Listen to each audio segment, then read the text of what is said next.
నమస్తే, నేను సిరి. ఇప్పుడైతే మన ఇండస్ట్రీలో చాలా వరకు రక్తపాతాన్ని ఎక్కువ ఇష్టపడుతున్నారేమో అనిపిస్తుంది. అంటే రీసెంట్ టైమ్స్లో మనం చూసుకున్నట్టయితే విజయ్ దేవరకొండ గారి కింగ్డమ్ టీజర్ అయితే మనం చూసాము. అది ఎలాంటి రక్తపాతం ఉందో మనకు కనిపించింది. అలానే మనం చూసుకున్నట్టయితే ఇప్పుడు నాని గారిది నిన్న పారడైజ్ టీజర్ అంటే చిన్న గ్లిమ్స్ అయితే మనకు రిలీజ్ అయింది. అది ఎంత పెద్ద బీభత్సాన్ని సృష్టించిందో మనం చూస్తూనే ఉన్నాం. ఎందుకంటే అందులో కూడా చాలా వరకు రక్తపాతం మనకు కనిపిస్తుంది. ఎందుకు మరి యంగ్స్టర్స్ అందరూ కూడా ఈ రక్తపాతానికి ఇంత కొంచెం వోలెన్స్కి ఎందుకు ఇంత ఇంపార్టెన్స్ ఇస్తున్నారు? చాలా వరకు అందరూ కూడా ఫ్యామిలీ ఆడియన్స్ని కాకుండా మాస్ ఆడియన్స్ని కూడా అట్రాక్ట్ చేయడానికి మరి ఇలాంటివన్నీ చేస్తున్నారా ఏంటి అనే అంశాన్ని మనకు గురించడానికి మనతో పాటు ఉన్నారు ప్రముఖ సీనియర్ జర్నలిస్ట్ యజ్ఞమూర్తి గారు. నమస్కారం సార్. నమస్తే సార్.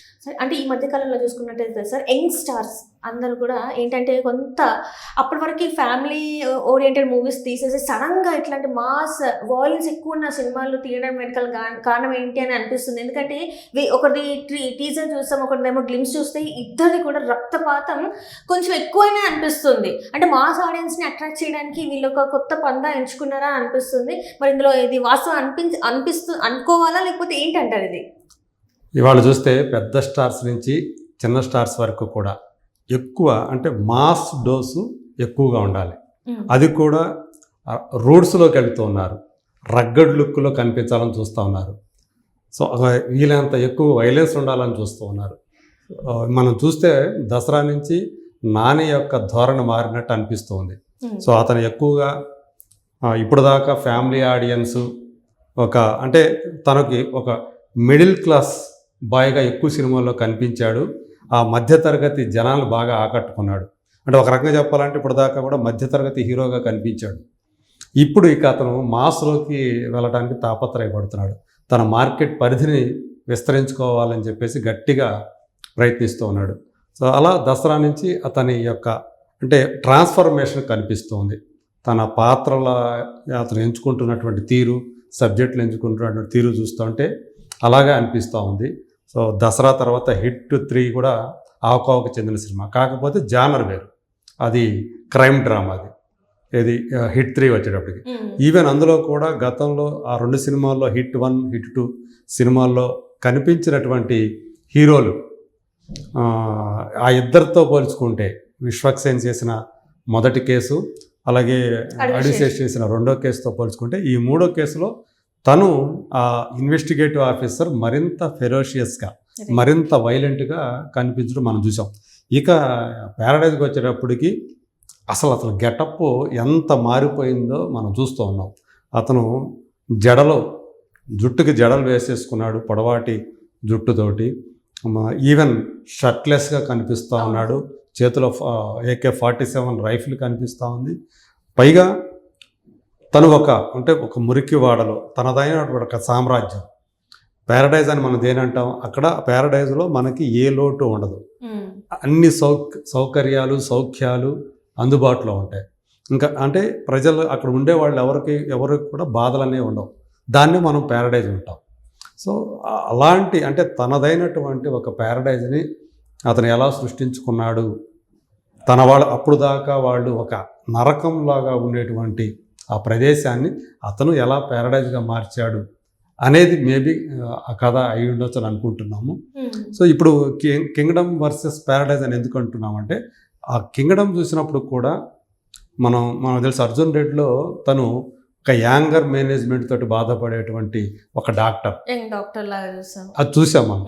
సో అతనిలో ఉన్నటువంటి ఆ అగ్రెసివ్నెస్, ఫెరోషియస్నెస్ అంటే విజయ్ దేవరకొండ అంతకుముందు పెళ్లి చూపుల్లో కనిపించిన దానికి కుర్రాళ్ళలాగా అది కూడా అక్కడ మొదట్లో హీరోయిన్ డామినేషన్ కనిపిస్తూ ఉంటుంది అతని మీద. అలాంటి రోల్లో కనిపించిన వాడు ఒక్కసారిగా ఎంత ట్రాన్స్ఫర్మేషను. కానీ అర్జున్ రెడ్డి దాని ద్వారా వచ్చినటువంటి ఇమేజ్, ఆ టేస్ట్ చూసిన తర్వాత మనవాడికి విజయ్ దేవరకొండకి మళ్ళీ అదే లాగుతూ ఉంది. అందులో భాగంగా లైగర్ అనే సినిమా చేశాడు. అందులో ఎలా కనిపించాడో చూసాం. కానీ సబ్జెక్టు వీక్ వల్ల, అది బలహీనమైనటువంటి సబ్జెక్ట్ కారణంగా, ఆ క్యారెక్టర్లో ఉన్నటువంటి లోపాల కారణంగా ఆ సినిమా పే చేయలేదు.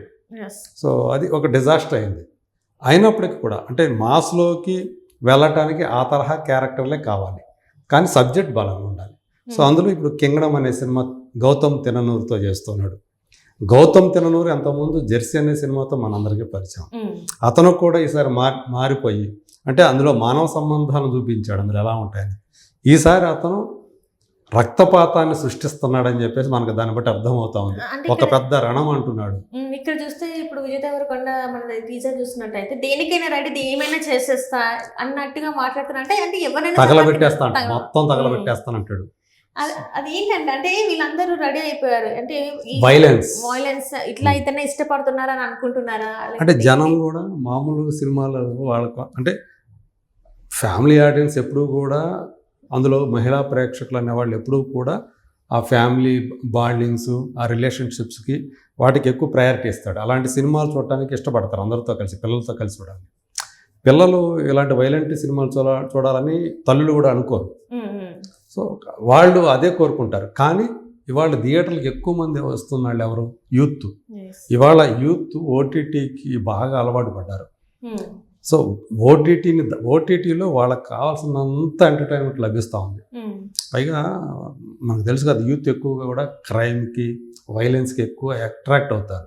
అందుకని ఆ తరహా క్యారెక్టర్లు, ఆ తరహా సబ్జెక్టులు ఎంచుకుంటే ఆ యూత్ని మనం అట్రాక్ట్ చేయొచ్చు అనే అభిప్రాయం వాళ్ళ స్టార్స్లో కనిపిస్తూ ఉంది అని అనిపిస్తూ ఉంది. సో ఇప్పుడు కింగ్డము, ప్యారడైజ్ రెండు కూడా ఇద్దరు వేరే హీరోలు.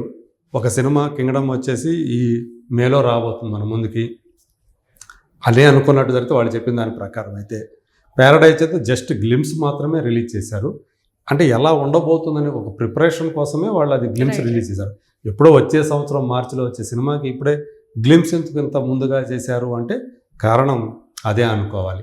అయితే మైండ్ ని కూడా సెటప్ చేస్తున్నారు అనమాట, ఆడియన్స్ మైండ్ ని కూడా సెటప్ చేస్తారు. నాని అంటే ఇట్లా ఫ్యామిలీయే కాదు, ఎంత ఎక్స్టెంట్ కైనా వెళ్తారు అని చెప్పేసి చూపెట్టడం. అండ్ ఇంకొకటి ఏంటంటే సార్, ఆ టాటూ అనేది చాలా వరకు ఇంతవరకు ఏ హీరో కూడా చెయ్యని ఒక ప్రయత్నం అని చెప్పేసి మనం అనుకోవచ్చు సార్. ఎందుకంటే మాట్లాడితేనే మనకి తప్పు మాట అది అని తప్పుగా చూస్తాం.